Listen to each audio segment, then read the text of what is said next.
Welcome to Real Estate Essentials. I'm Jay Deher. One of the biggest selling points in a house is the kitchen. There's no other room in the house that dates it as much as this one does. And typically this is because of the cabinets. With the latest wood trends and styles and colors going in and out so quickly, if you're looking to sell or remodel, this is a great place to put some energy. And so this week on the show, I brought in my experts to give us some insight on what the latest trends are in cabinetry. I'm Jay Deher. I've been on top of Utah's real estate market for over 10 years. I will show you things about this market that you never knew.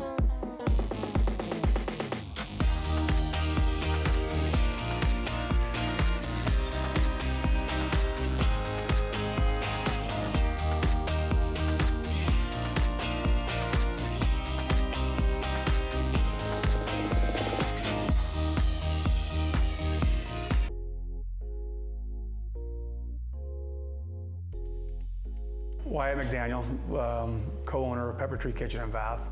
Been here 28 years, started the company originally with the original owners.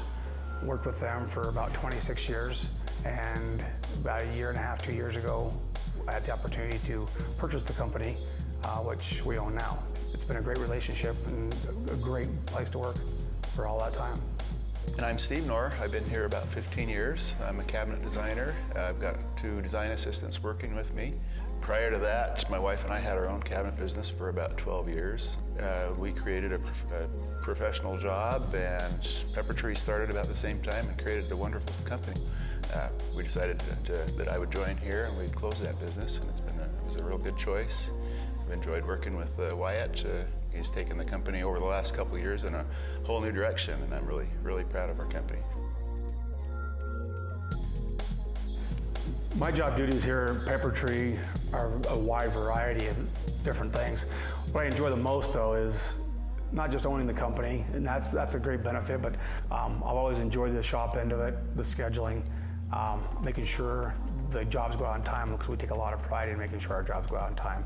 That's what I think sets us apart in the industry. And it's just the opposite for me. I'm really grateful that I don't have to work in the shop anymore.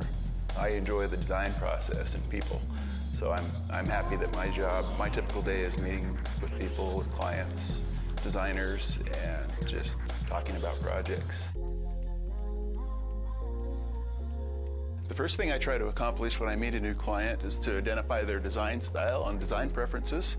A lot of people, when they come in, they know exactly what they want. A lot of people need a lot of help with that. So fortunately, we have this wonderful showroom with so many different displays.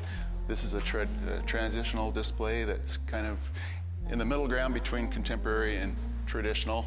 It's got cleaner lines, simpler moldings. It's just a nice, clean line. Increasingly, more and more of our clients like very sleek contemporary cabinetry, so we can do high gloss, automotive finish painted cabinetry in any color. Do a lot of that in white. We're using riffs on white oak veneers a lot. This particular display is wire brushed. It's been through our wire brushing machine. It's all drawers. I think drawers are a much better way to go with cabinetry on the base. I try to do, most of my designs are all drawers on the bottom when possible. I like to add open shelves just to break it up so it's not just everyday cabinetry everywhere. Still have a calling for traditional cabinetry. We do a lot of white kitchens in Salt Lake. This kitchen is fun. It's a laundry room. It's got a craft center, a place for the dog. It's just a fun room. I get clients even building new homes that want cabinetry to look like it's 100 years old, so white's a great choice for that as well.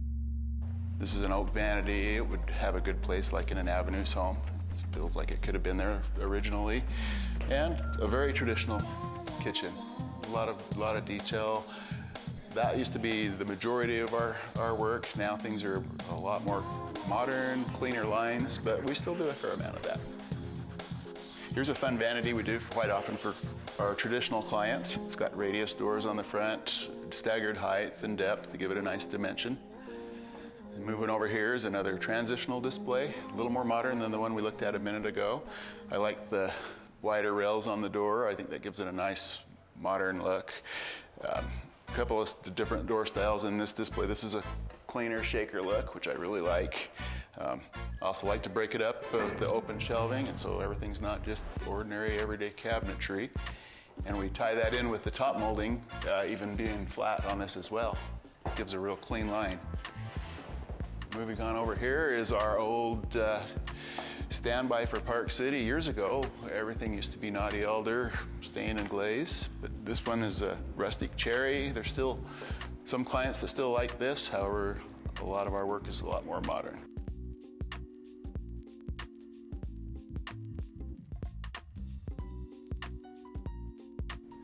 Okay, upstairs here we have a rustic walnut kitchen, still another transitional kitchen with a more rustic look. Fits well in the mountains and Park City homes. Several pictures we have on display. That also helps. Other than looking at the displays, we can look at our pictures, we can look at our website. All those things help.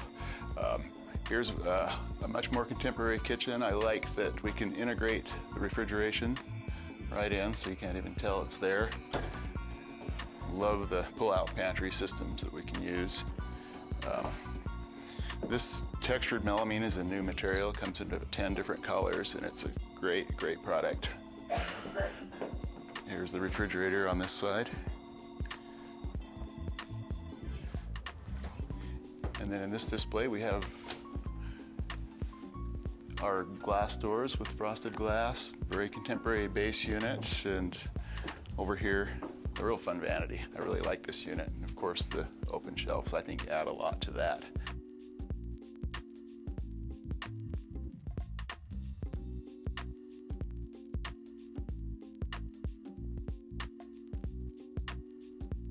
Okay, once we feel like we've gathered enough information to know their design style, the next step would usually be to visit their home. If it's a remodel, to get a feel for the style of their house. If it's a new home, we'll review their plans right here with them in a meeting. And once we've gathered enough information there, thanks to these young ladies here, my design assistants, they're both designers, and they're able to help with the CAD drawings and do as many revisions as necessary to get to a point where the client's comfortable with the design. Once we're there and we've selected finishes, we are ready to get it scheduled and give you an install date for your new cabinetry.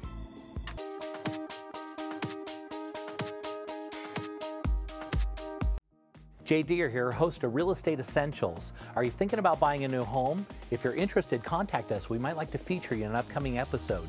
Be sure to tune in to Utah's Real Estate Authority every Sunday afternoon, only on ABC 4 Utah. It used to be that credit was used primarily to assess risk, and lower credit scores paid higher rates and with less favorable terms. These days, credit is used in a myriad of ways. Consider employment. Some employers consider low scores to mean less discipline and potential future disloyalty. That's why credit education is more important today than ever before.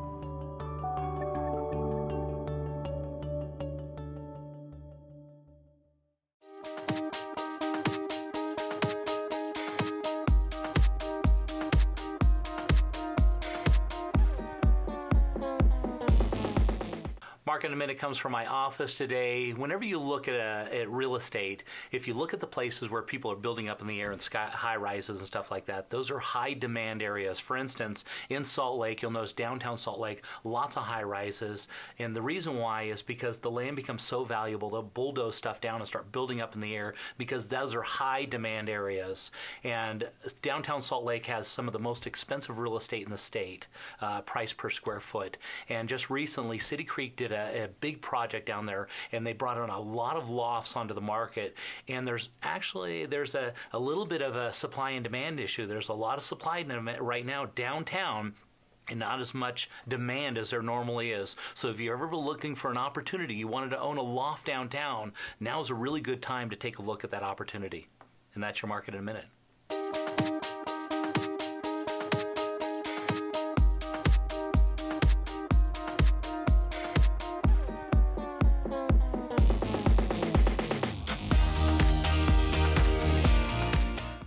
So we're continuing to take a look at the Salt Lake Parade of Homes, and we got Gary Larson, who's the builder of Farside Construction. Gary, thanks so much for coming on and showing us your house. Thank you. Pleasure to be here. So tell me a little bit about about your subdivision and stuff, what you're doing. What we've got is on 4500 South and 1400 East. We've got a new project called the Enclave.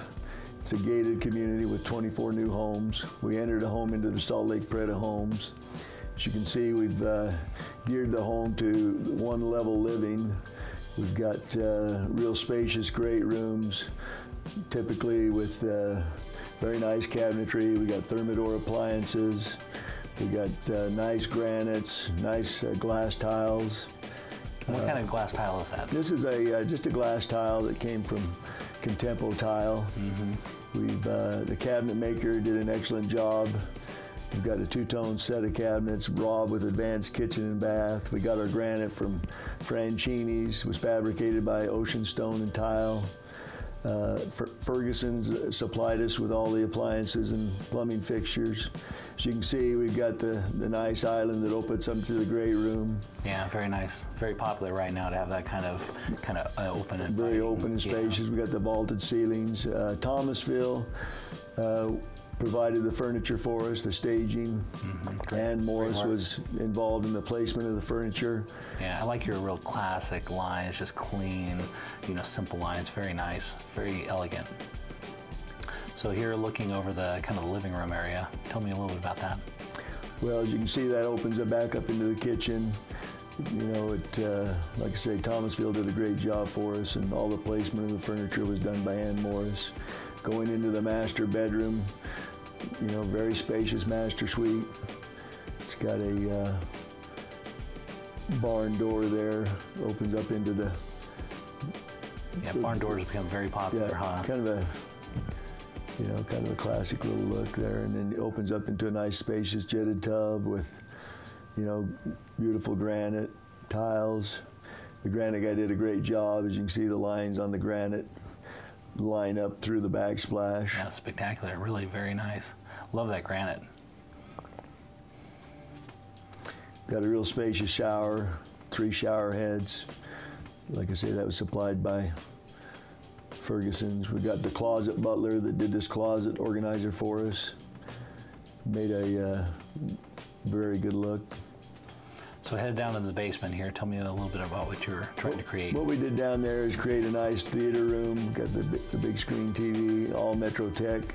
Put this together with a great sound system. The house is also a smart home where everything can be operated from your, Apple iPhone. Turn the lights on, the heat on, away, set the temperature, whatever you want to do when you're away from your house. We've got 3 nice bedrooms down here. The girls' room here and the boys' room. And then we have another room as well. We have 2 bathrooms. In the back side of the home, we have a nice covered patio. It's opens up. We've got a nice barbecue pit along with a fountain. I love that fountain and that fireplace. Great work out there. So Gary did a great job on this home. If somebody wanted to contact you, what would be the best way they contact you? The best number to reach me at is 801-573-7200. And I also have a website, farsideconstruction.com. Great.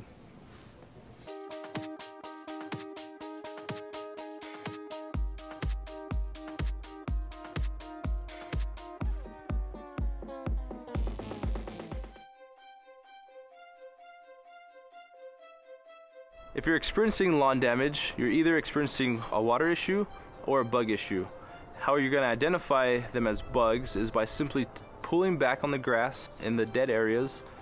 If it comes up easily, it's more than likely bugs.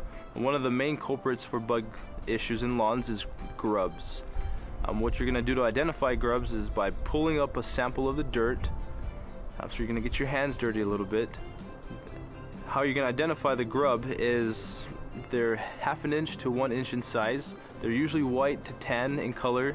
Their heads can be light brown to an amber, and they're usually found in a C shape in the soil. Now, if you are experiencing this, it's time to call the experts.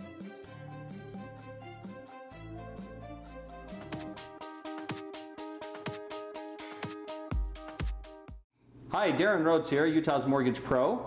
and I'm excited for the tip I'm going to show you this week. It saved me a lot of time and stress, and I've got my 1.5-year-old buddy here, my assistant, and he's going to help us out a little bit today too. Now this is a kitchen tip, but for the record, I don't consider myself any kind of culinary expert. Mostly when I cook, it ends up just going to the cat. Not again. Pizza's here! So you know those times where you have to cut something little like grapes, which he's really wanting, or olives or tomatoes. You got to get your knife and you got to cut them, you know, one by one in half like this, and it takes a long time, and frankly, well, as it turns out, there's a lot safer and better way to cut these little things at once. So I'm going to show you how to do that. You take your grapes or tomatoes or olives or whatever and you put them on a plate like this, and then you get a second plate and you just simply put it over the top like that. And then you take the knife and you just run that knife all the way through just like this, carefully, carefully. So there you have it. When I take the lid off, you have nicely cut grapes all in half, safe for a 1-year-old to eat. Here you go, buddy.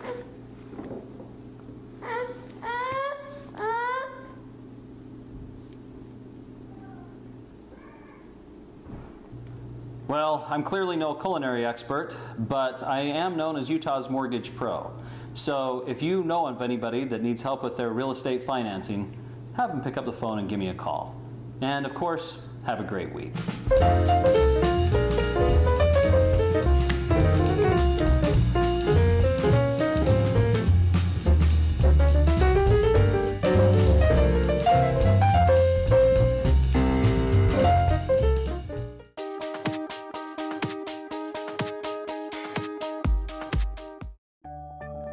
Our clients often come to us at some of the more difficult and challenging moments in their lives. They are reassured to learn that we uphold the highest levels of confidentiality, privacy, and integrity.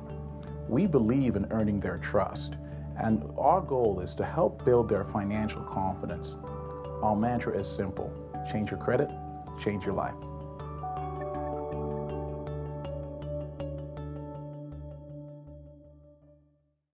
Every month when Susan gets her power bill, she gets a shock because the power bills continue to steadily rise month after month. Susan is a mom, a wife, and a smart woman. She found Solar Tech Solutions. Susan made an environmental and economical decision. She installed a solar power system that saves her thousands every year. If you can afford ever-increasing power bills, you can certainly afford your solar power system. Get your free energy consultation today and switch to Solar Tech with nothing out of pocket.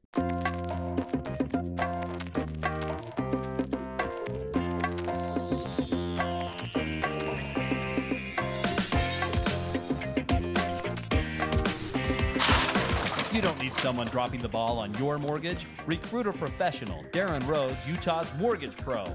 He's got the skills, speed, and experience to win the best financing for your home. So draft Darren today at utahmortgagepro.com.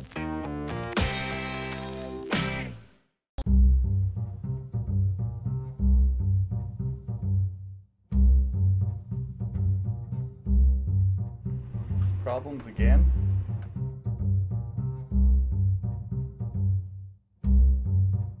All right. You should be taken care of.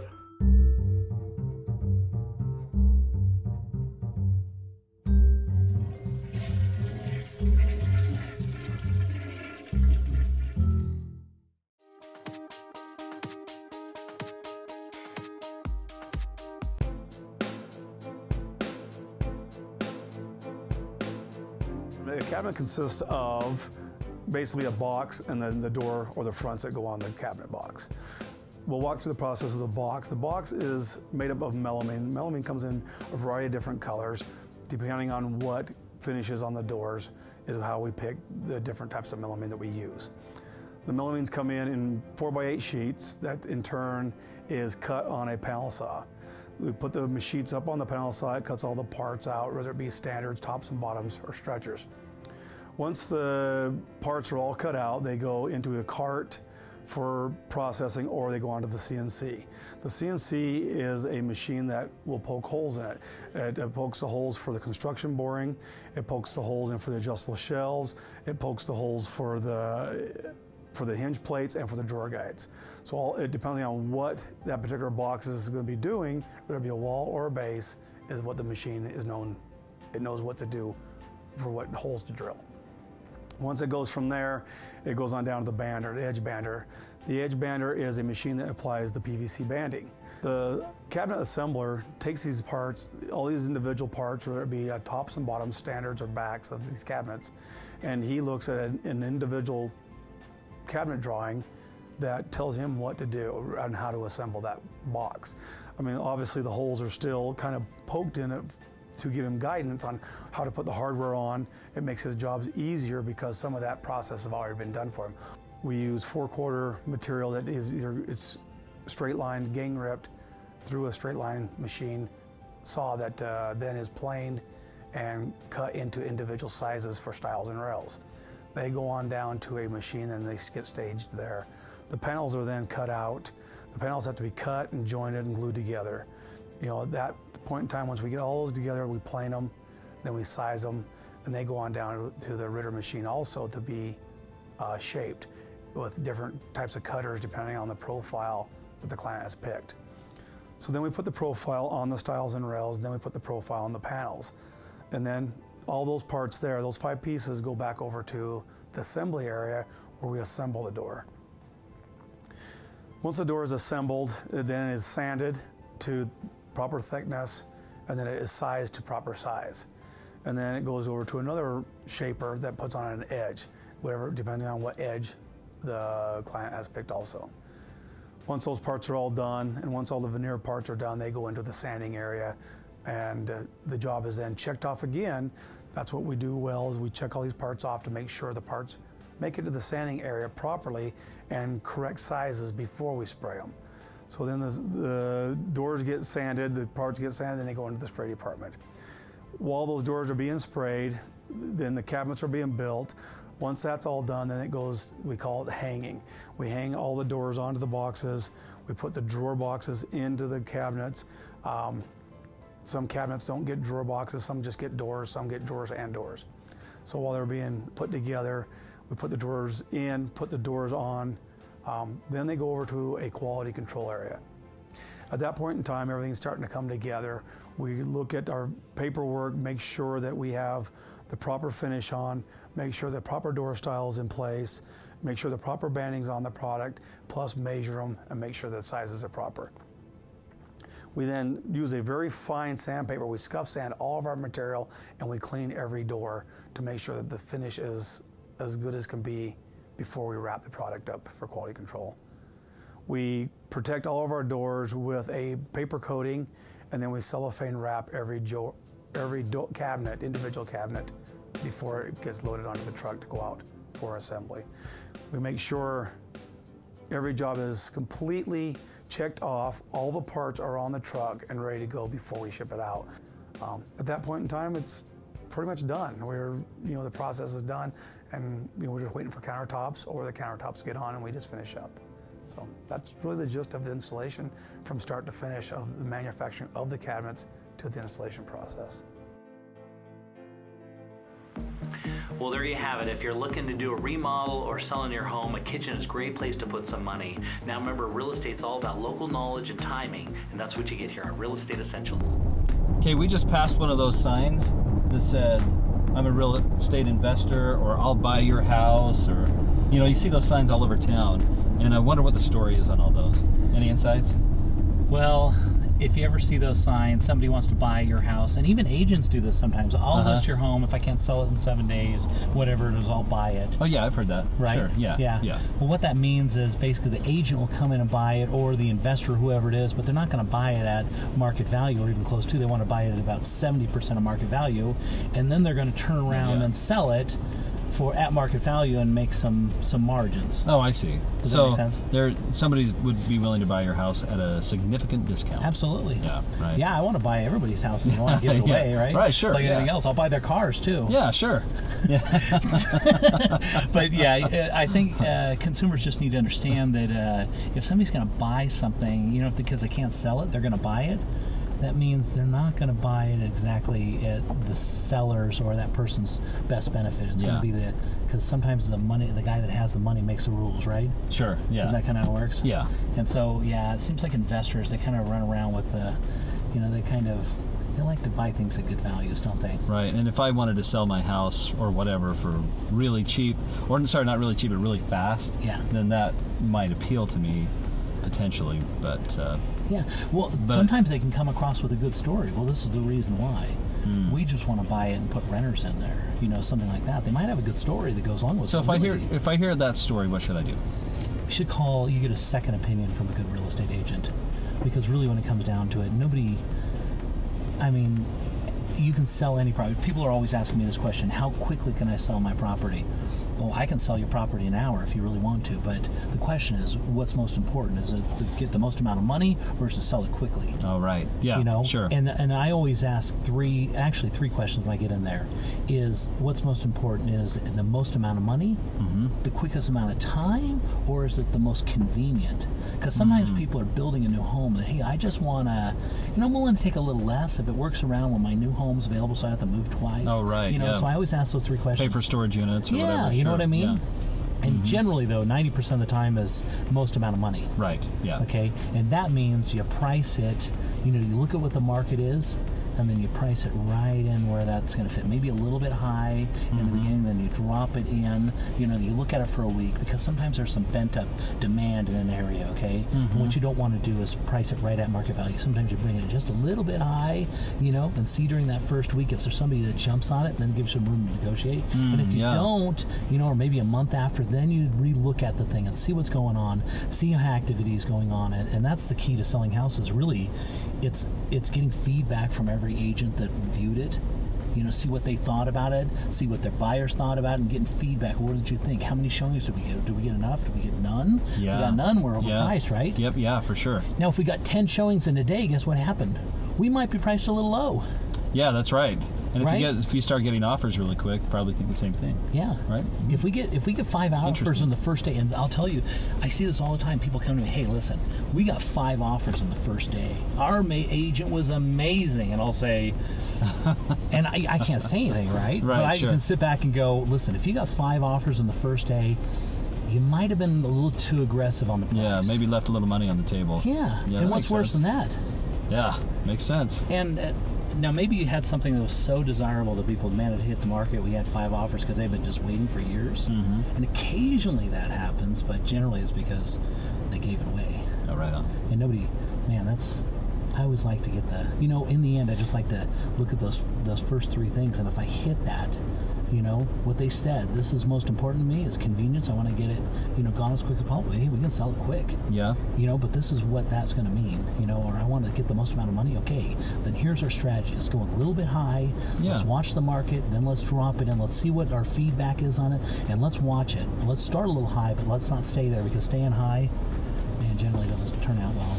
That's kind of... But if you can get the balance of those 3, then everybody wins. That's right. Right. And that's the key to it. If you just get the sellers what they're looking for, we're kind of driving, but not really driving, aren't we? No, I think we've hit some... traffic. Major traffic. This is why people live downtown. They don't have to deal with traffic. That's right.